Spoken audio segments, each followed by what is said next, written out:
Hello, hello, and welcome back to the stained canvas.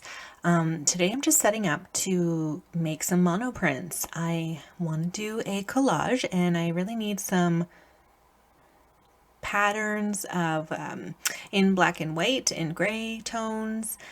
So I want to get some dark values and some medium mid-tones and then some lights. First off, I am going to be using, all it is a piece of plastic. If you don't have a piece of plastic or a piece of glass or anything like that, you can actually use a plastic bag, a big Ziploc freezer bag. That works fine as well.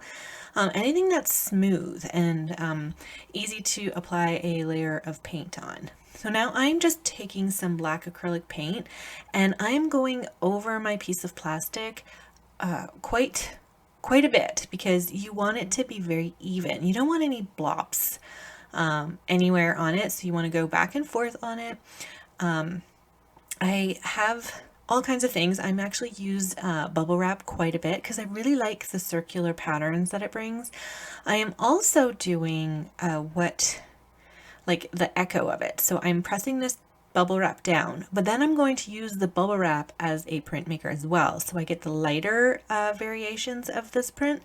And then I'm going to take another piece of paper and press the plastic that already has the impression of the bubble wrap in it. So there you see there's the light circular pattern. I really like that one actually. And now I'm going to try and attempt to do a monoprint from this. So it's very important to get your paper down nice and flat and then try and rub as much as you can without moving the paper on it. You don't want to smear the print. You just want to press it down flat and then press enough that it lifts up onto the paper. Now this, I waited a little too long, so it's a very light version of what I wanted. So I will be adding more paint to this piece of plastic and repeating the process. So all I'm doing is going back and forth, adding more paint, making sure there's no thick spots. Thick spots you very much want to avoid. And here I got some hair. If you feel like it, you can keep your little bristles from your brush in there. It'll probably add a little texture to it, but I wasn't looking for any of that. I just wanted the dots and the pattern of the bubble wrap. So I will be attempting to do this again. So here I go, just painting my piece of plastic. And then pressing down the bubble wrap. And again, you don't want to jiggle the bubble wrap or smear it. You just want to press flat down. And I figured, why waste paint? I'm just going to make another bubble wrap print. That one's actually darker than the other one, so it's perfect in my nice mid-tone. And then here I go, trying to hurry up this time because I'm trying to get the darks. I need some dark tones,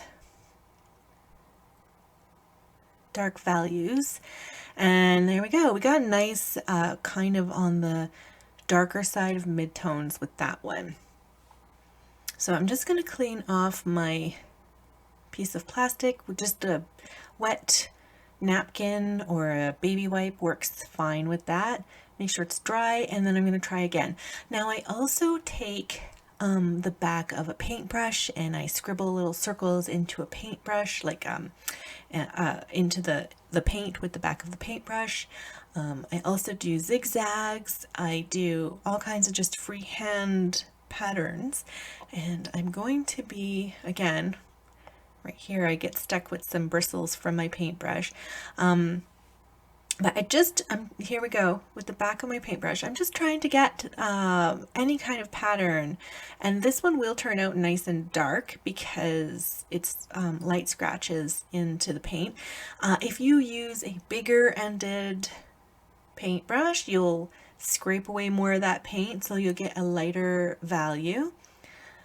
Okay, and then this paint here was a lot more moist, so I had to be careful of my piece of paper kind of rippling and sucking up some of this paint, but it turned out really nice. I really liked it. There's some nice darker values I've gotten, and I really was surprised with that one because it got the paintbrush strokes in it, and I really like that. So I tried to continue it. This is a dry paintbrush, just you know, it's really old paintbrush that has, the bristles aren't very nice. And I figured, well, how cool would it be if I tried to make my own bristle marks in it?